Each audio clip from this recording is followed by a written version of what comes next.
Hey friends, if you wish to increase font size and make text bigger or larger on Windows, then please watch this video. I will guide you through the procedure. So the procedure is as follows. Right click on the start button and select settings from the menu. Go to the accessibility tab on the list on the left hand side. In the right pane there's something called as text size. Click on this and here's how you can make the text size bigger. Okay, does it actually impact? No, it will not impact applications, but it will impact Windows text if I click on apply. I'll show you.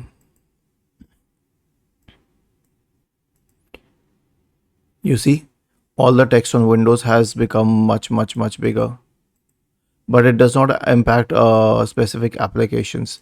However, I keep it at 100%, but you can choose your own text size. Click on apply once again and it will change again.